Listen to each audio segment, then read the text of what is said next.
So I'm just going to start with the introduction, and as people join, um, they can pick up wherever we are.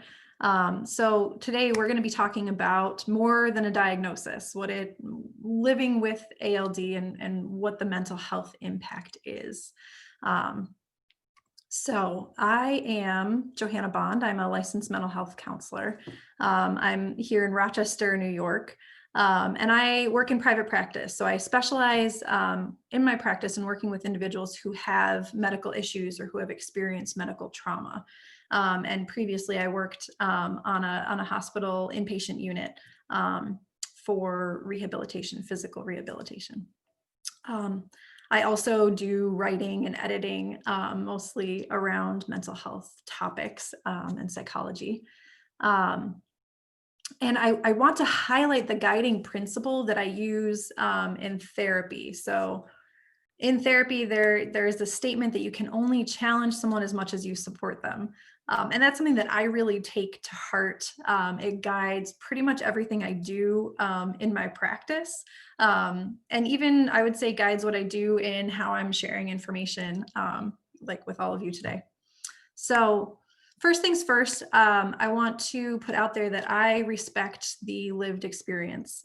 So I may be an expert on mental health, but you are the only one who's living in your mind, your body, and your family 24/7. And so that makes you the expert on you. So I want you to know that I respect where you are coming from and that everyone's experience is different. As we get going with this, if people want to put their questions in the Q&A, and once we go through all of this, I will try to make sure to leave a couple minutes at the end to open things up for questions. And I'm open to any questions. So first, I want to talk about the psychosocial aspects of medical issues. So when there is a new diagnosis, when there is a new symptom or a new set of symptoms that come up, any of these things can happen. So there can be a loss of healthy self. There can be changes in family roles. So if one person is normally the caretaker, that might shift. Or just the breakdown of any roles in the family can shift.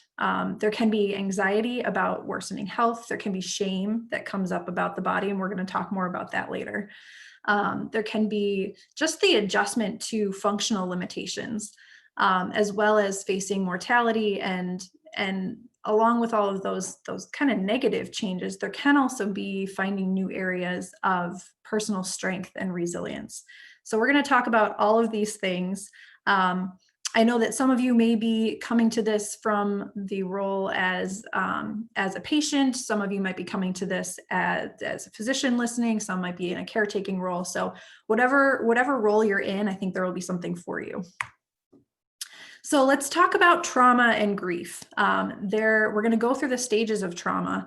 But I also want to talk about memories. And memories are like files. So if you pull a file out of the filing cabinet, every time you take a memory file out, you're changing it, you're adding to it. And this is really important because you can be actually reinforcing trauma when you take that file out if you've got an internal trauma response that's happening. So the internal physical response is really important because this is where a lot of therapy work comes in, that when you take a memory file out, it's important to be aware of what are you doing to that memory file. Are you reinforcing the trauma, or are you engaging in some sort of healing process with that? So we're going to talk more about this too, but let's dive into the stages of healing. So there are 3 stages after a trauma occurs. And again, a trauma for what we're talking about could be a diagnosis, the onset of symptoms, or a flare. So the first stage is just getting to a point of safety. So this could be physical safety. It could also be psychological safety, a point where you're able to say, okay, we've reached a point where things are safe. The second stage is remembrance and mourning. So there's a split with a trauma. There's a clear before and after. And the second stage, when you get to that point, there is sometimes a remembrance of how things used to be, if there has been a shift there. There can also be mourning and loss, and this can be both for how things were and also how you might have expected that things would be. So for example, if you have a child and you had certain expectations for how their life was going to go, and then you get a diagnosis that changes all of that, there can be loss about that too. And the third stage is reconnection with ordinary life. And that doesn't mean that things go back to how they were. It means that you're connecting in a new way with a new normal. So after any trauma, there are those stages, and this can happen multiple times. Individuals who are adjusting to medical issues might go through this process. And again, I think that last piece, the reconnecting in an adaptive manner, is an important one.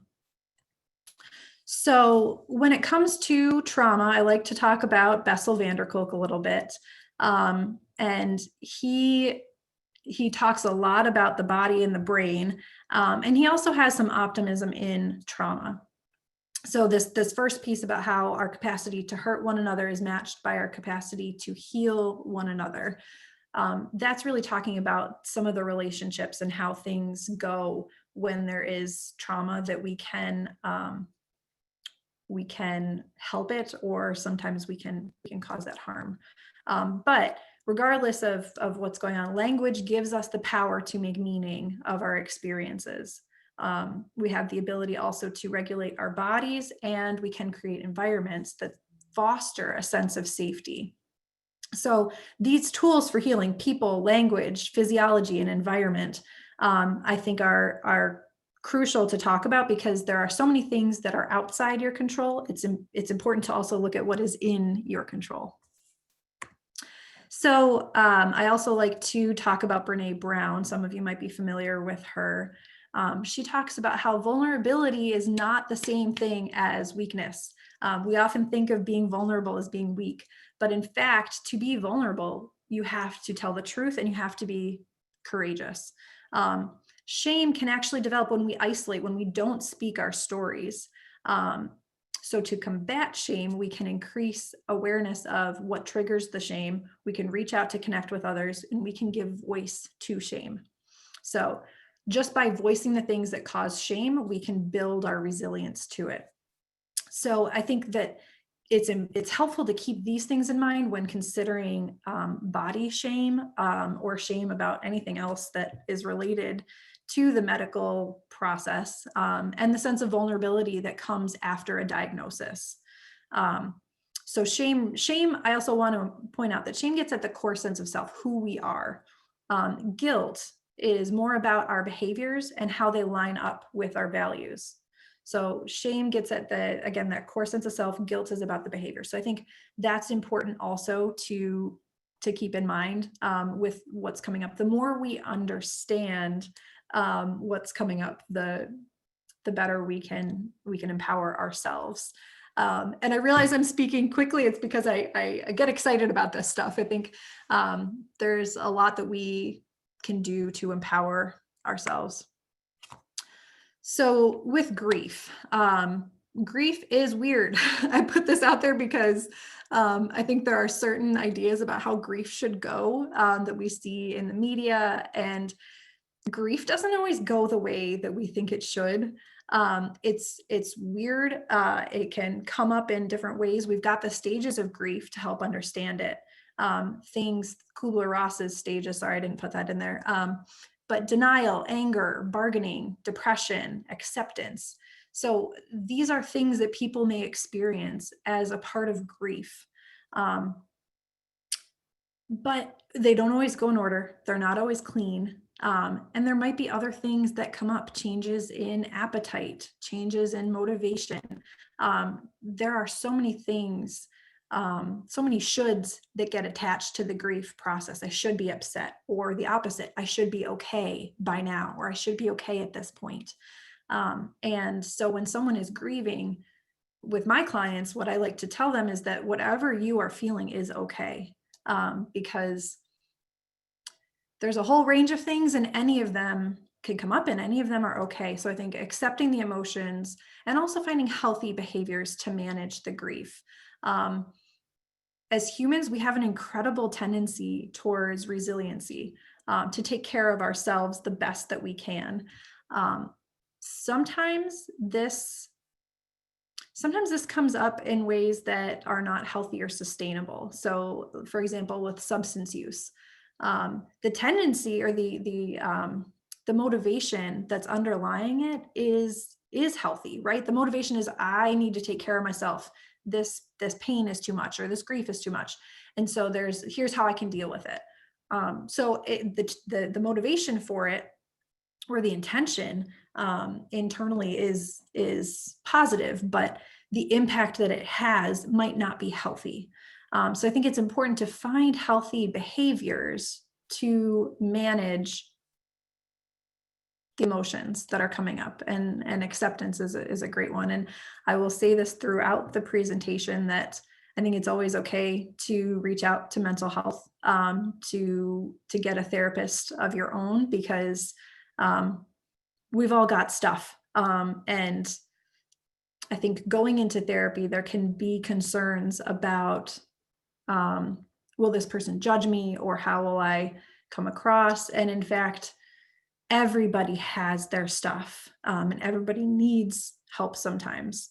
I've got an article that I wrote that's at the end of this slideshow that actually talks about what to expect on your first day of therapy and what your therapist might be thinking, because it kind of debunks some of those concerns. So anyway, that'll be later. But with grief, I also want to point out that one person's grief might not look like another person's, and that's okay. So for all of you who are coming to this conference, you have ALD in common, in one way or another, but your experience of it might be very different.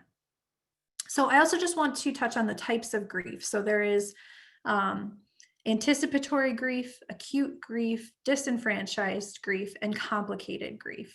So I'm going to not go totally, well, I'll go in order, I guess. So anticipatory grief is when you are expecting a loss, when you know that there might be symptoms worsening coming down the line, or there might be losses that you are expecting.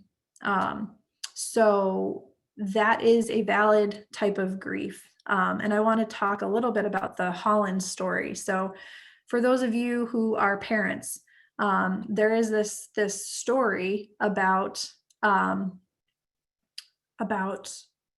changes and having to shift, where, let's say you are on a plane, you're expecting to go to Italy. You have, you've packed your beret, you're looking forward to pizza and wine, pasta, walking the streets of Rome, and then the plane lands in Holland. And you get off the plane, and there are tulips and there are windmills, and it's beautiful, but it's not Italy. And you can't get back on the plane. You can't go to Italy. So when there is a trauma, there is that, like, the plane has been diverted. You're not going to the place that you thought. And you're not going to go to the place that you thought. And that's where the anticipatory grief comes in, that you might be anticipating losses. You were anticipating that you would, again, get to have wine and pizza and all those things. And when you have a medical diagnosis, there is also that loss. There might be certain milestones you were looking forward to or anticipating in your life or your child's.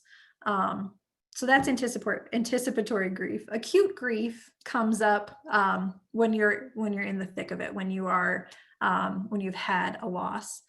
Disenfranchised grief is when your grief is not validated by another person, or when you've gone through an experience and other people don't understand it.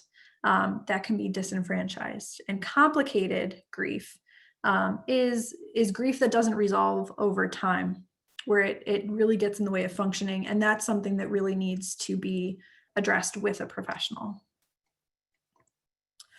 So with the disenfranchised grief, I also want to talk about managing medical invalidation. Because sometimes in our medical system, sometimes when physicians don't have answers, the responsibility sometimes can fall back on the patient. And for those who have had difficulty obtaining a diagnosis or medical care, this can be, I think this can be traumatizing. I've seen in my work that the support of a physician can make a world of a difference. The lack of support or the invalidation can create a secondary grief or secondary trauma. So it doesn't mean that the symptoms or the experiences are not real. The symptoms are valid and your emotions are valid. So I really want to just touch on this because it's something that I have seen in my practice. And I also just want to share that about anxiety. Anxiety is not just anxiety. It is in itself a valid mental health diagnosis, and it can be just as disruptive as physical symptoms. So some of the mental health things are really important to address. So some diagnoses that can arise after an ALD diagnosis or while supporting a loved one who has it could include anxiety, depression, adjustment disorder. And adjustment disorder is really saying that you are having mental health issues related to medical issues or related to a life event that's happened. As well as post-traumatic stress disorder and obsessive compulsive disorder. So I also, I guess, want to highlight that there sometimes could be mental illness underlying things. And then when the stress of going through, again, whether the event, whether it's diagnosis, managing care, that can sometimes uncover mental health issues that were there to begin with. So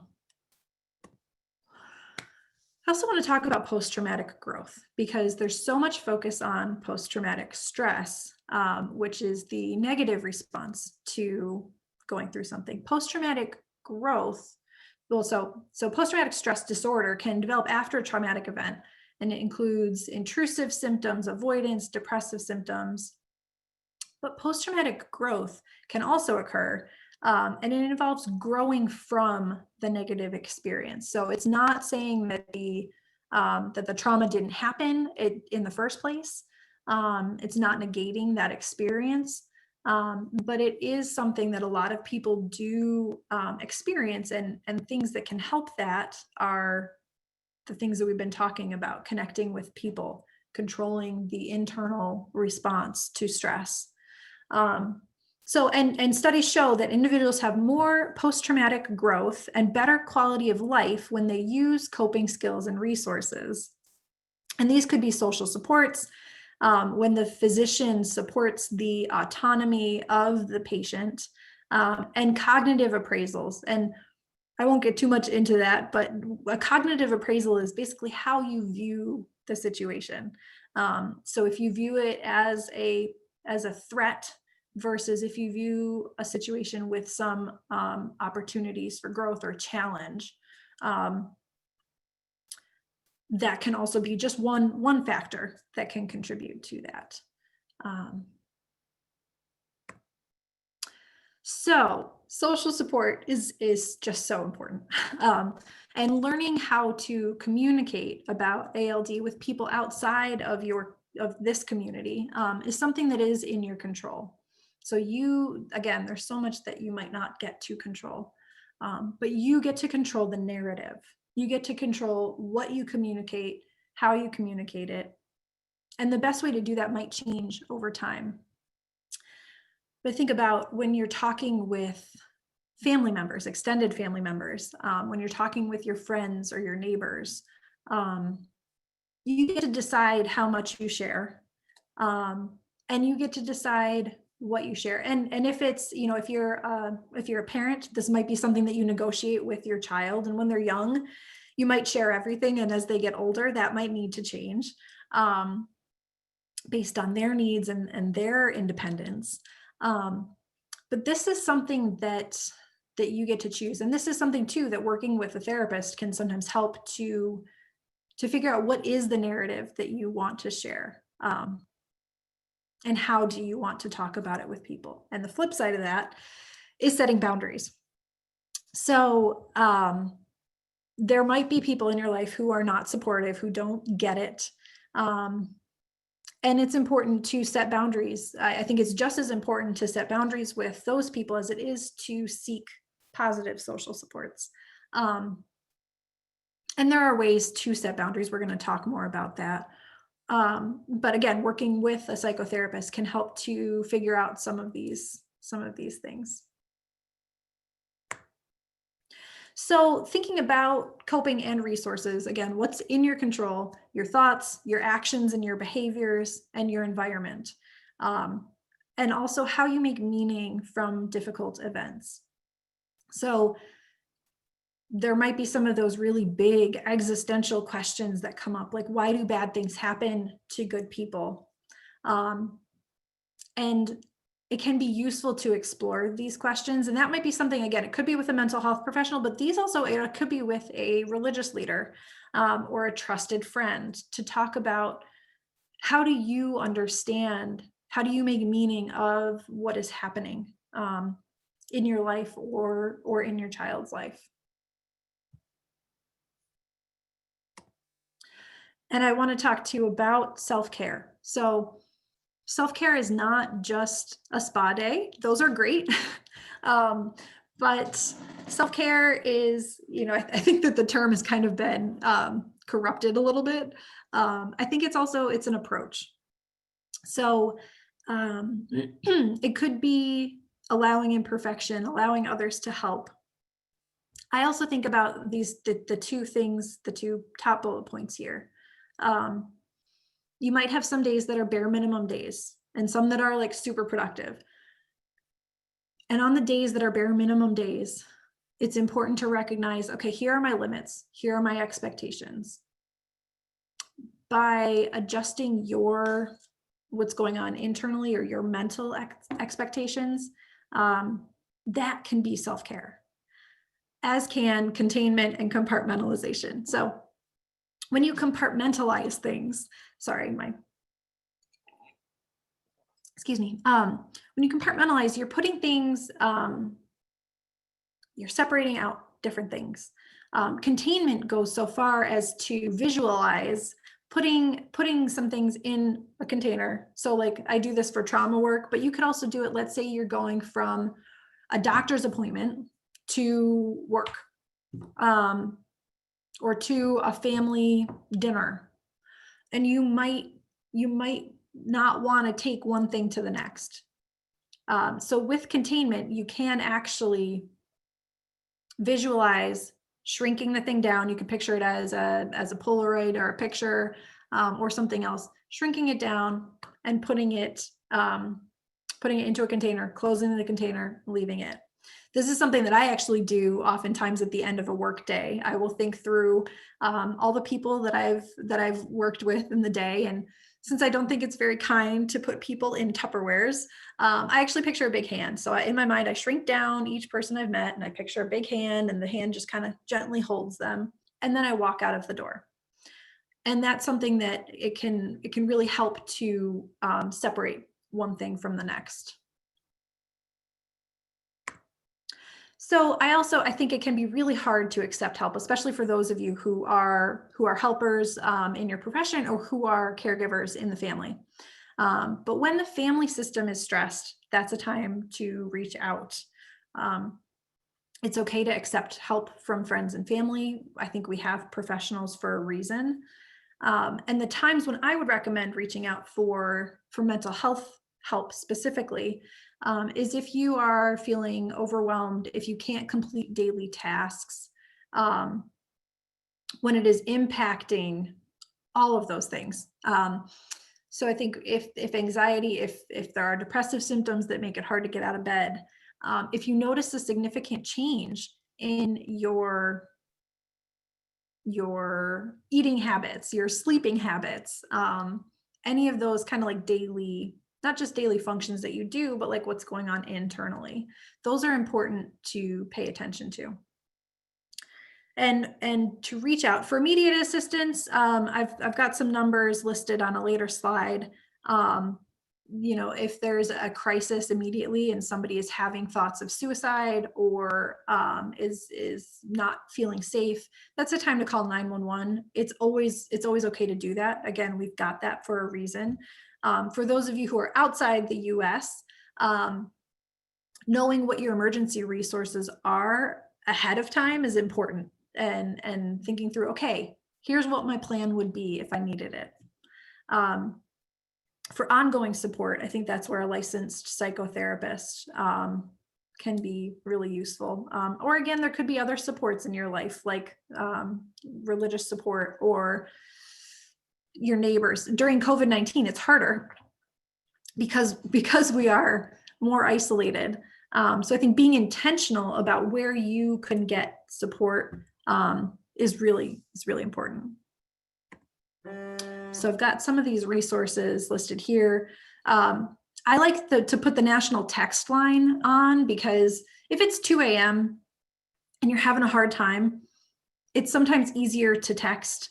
And these are numbers that you can call at any time.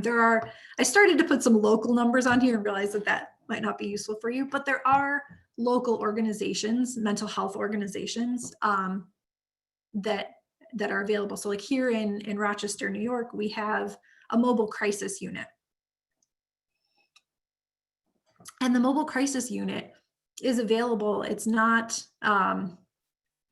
the same as 911, right? If there's an immediate issue, that's still the go-to number, but it is a good resource for things that are just below that level, but could still use professional support in the moment.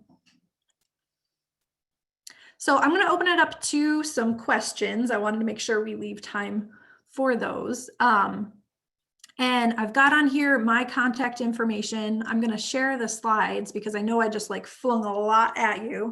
And I've got on here also the link about the first day of therapy. I've got some of the references if you want to poke around on those. But I am open to, I will open it up to questions, and even after today, I am open if you want to reach out. I'm open to connecting and answering questions, because mental health is a huge part of any major medical issue. So I just see one quick question here that is my practice open to new clients? So currently I am not taking new clients, unfortunately. I do have a wait list going, and as spots open up, I do take people off the wait list. I'm doing everything by telehealth right now, and I'm only able to work with clients who are located in New York State, just based on licensure, because that's where I'm licensed. That being said, I am open to starting a group. I think there can be a lot of power in connecting to other people who understand. So if there are enough people who are interested in participating in a group, I'd be happy to lead that and provide structure. I've led groups for other issues, other medical issues before. All right, so here's the Q&A. So I hear there's a question here about, my brother does not like to talk about our condition, does not visit doctors, and he chooses to avoid the issue. Is it possible to say that managing the condition in an open way helps to deal with it more easily? Great question.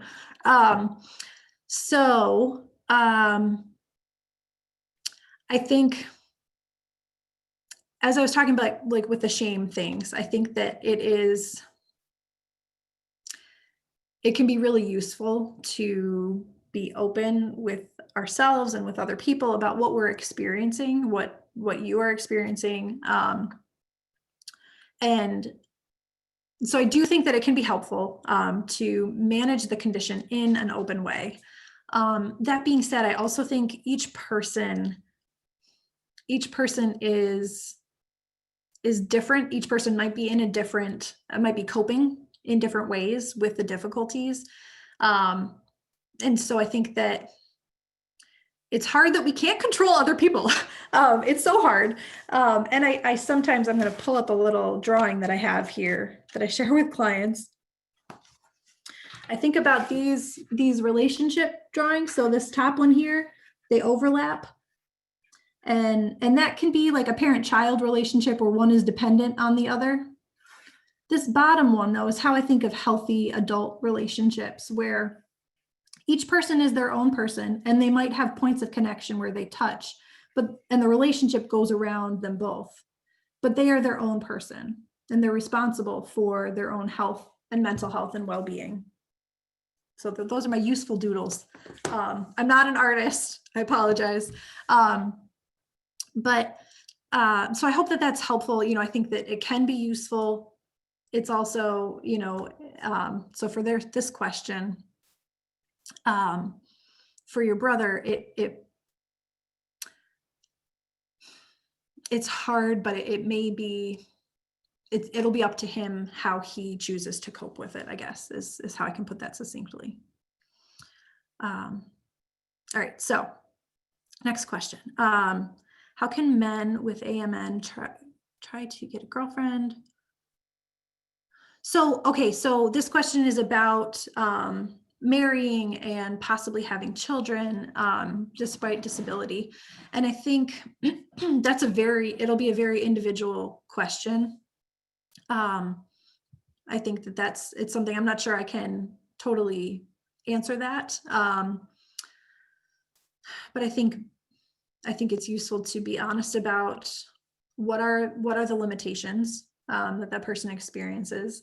I think it's important to live as full a life as is possible. So I think balancing those two things is important. Links for help in Canada. Yes, I will make a note. I will look into that. I know that there are some great mental health resources in Canada also. I'm not far from Canada. I'm right across the lake from Toronto, but unfortunately I'm not there. Here's another question. I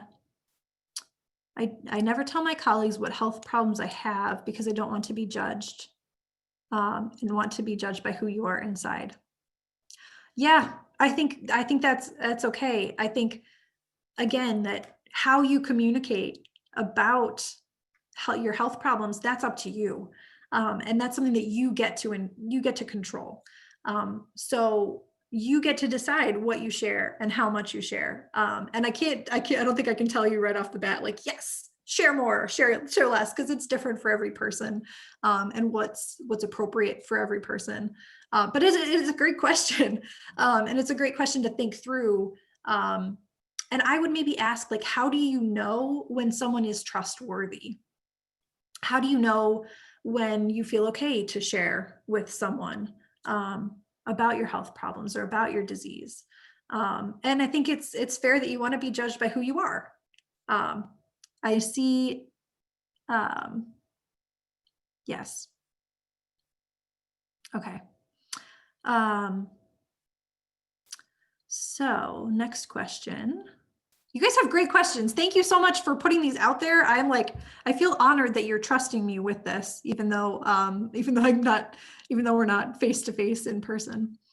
There's a lot of discussion about profound guilt. So in the female ALD AMN group, there's a lot of discussion about guilt after finding out that the gene has been that we have passed on ALD genetic tissue. Yeah, guilt is tough. So the question is, any suggestions on how to work through the guilt about carrier status? Guilt is something that is, it is such a hard thing. I think that what I would say to that is that, so I have an answer, and I also know that not every person may be able to hear it because what's going on internally is more important than what I can say. But I do want to say to the part of you that is able to hear it that you did the best with the information you had at the time. And I think that that's all we can do, is to do the best with the information we have at the time. And so that might mean that when, before, you're doing the best that you can now. And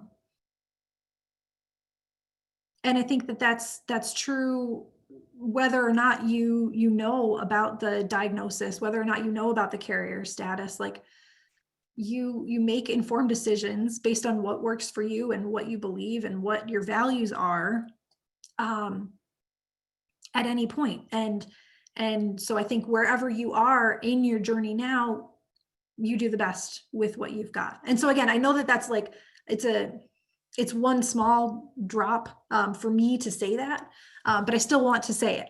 And I think that there's a lot more there. So I also want to validate that it's a heavy issue. It's a lot to carry emotionally. And I guess my wish for you would be that you don't have to carry that, the weight of that guilt on your own. I think talking with other people in this community, or talking with a therapist, can help. So even just talking about it can sometimes take a little bit of the weight out of it, but learning how to live with those emotions too, is important. So I hope that helps. Is it better to do therapy alone or with family who is affected? Good question. I think both can be useful. I think